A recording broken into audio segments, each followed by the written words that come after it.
The way I describe him is that he's just a God-fearing young man who is an old soul. I'm 18 years old. I'm a senior in high school. I like to hang out with my family, friends. I have a job right now. I clean pools. I like soccer, watch, play, be around it. He was a soccer player, so he's going to practice and stuff. And he started just not feeling himself, really. One morning, he woke up and he said he didn't want to go to school, and we just thought he just didn't want to go to school because that's what a teenager does. Took him to his doctor's appointment, and then essentially told us we're going to see an oncologist. Both of us kind of looked at each other like, what's an oncologist? Like, I had no reason to know what an oncologist was. And as soon as we looked it up, we essentially knew what they were looking for. As a parent, you don't really prepare for those types of conversations.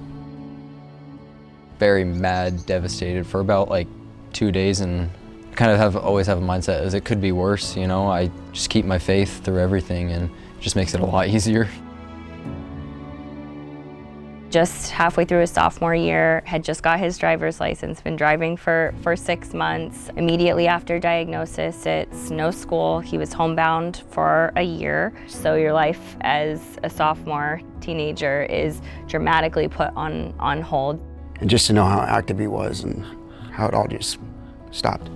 Sorry. Stop. Yeah, I know. From the time he was 10 years old all the way up until he was 16, he worked so hard to get himself to this level.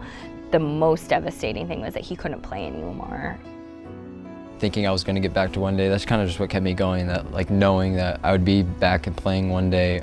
That one definitely hurt the most, probably. Just looking forward to practice or games and just playing, just love playing. I've always heard about Make-A-Wish. It wasn't something that we thought that were going to get to be a part of. It was always, I want to see Manchester United play in Old Trafford and go to England. So we got to the airport and we're getting all of our bags out and stuff, and like I'm like chanting the songs they sing at the stadium, and I could not hold in my excitement.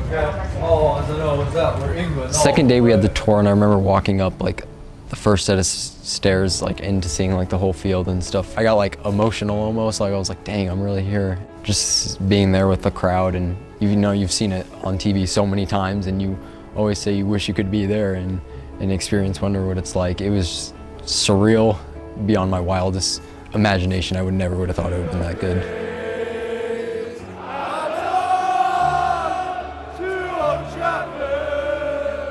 He was like in heaven. His eyes just like light up at the fact of all of these people in the stadium. He still has a bit of a battle ahead of him with some extra surgeries, end of treatment and things, but this will always be like something that he's just like, dang, like I got to do that. Just very grateful for the generosity of perfect strangers who don't know us and don't know Mateo.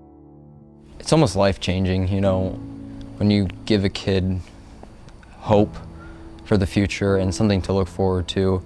It really just like revives them.